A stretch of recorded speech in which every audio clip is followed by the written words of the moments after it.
你这个咳嗽啊，大约有多长时间了？是上次发烧了之后，到现在有3、4个月了。3、4个月了，当时是感冒了，你感觉到都发烧了吗？发烧了。对。这3、4个月咳嗽这个事情，什么时间咳得比较厉害一点？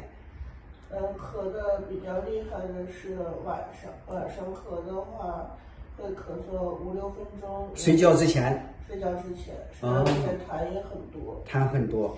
对。你感觉到这个痰多，能有多少口这个痰呀？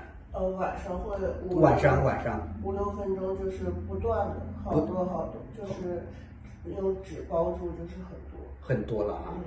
你那一夜就睡得挺好的啊？对，晚上因为睡觉比较沉，睡得还好，也不起也不咳嗽啊。对的。那就早晨起来咳嗽，能咳嗽多长时间？早上是就是2包这样。2包就咳了两三次，就是说2口痰就清理了。对。啊，那这种大咳吐痰白天有多少次啊？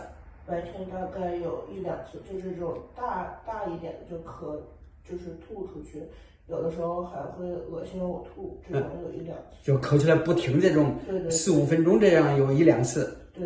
啊，那平常就是呛咳了，就是咳2下子也没有太多痰，那这个就是相对比较多一点白天。对，这个次数很多，就不计其数了。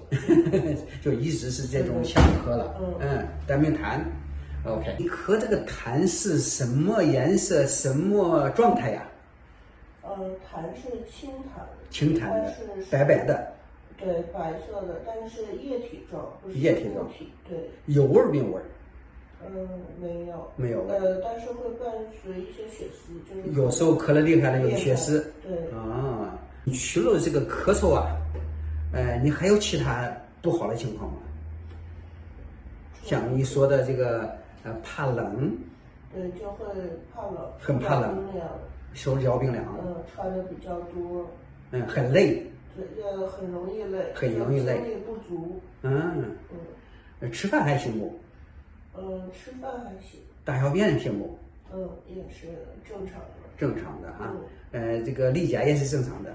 对，但是会量比较大，然后时间会长一点。可能要，然后左头部的左边会有点偏头痛。神经痛。这是偏头痛是时常发生？对，每周会有个3、4次。3、4次的偏头痛。对。我刚才看你的这个舌头啊，比较淡，发白色，然后你的脉象也是沉的，我感觉到你是一个寒体质。是寒的，你这个痰也是白的嘛。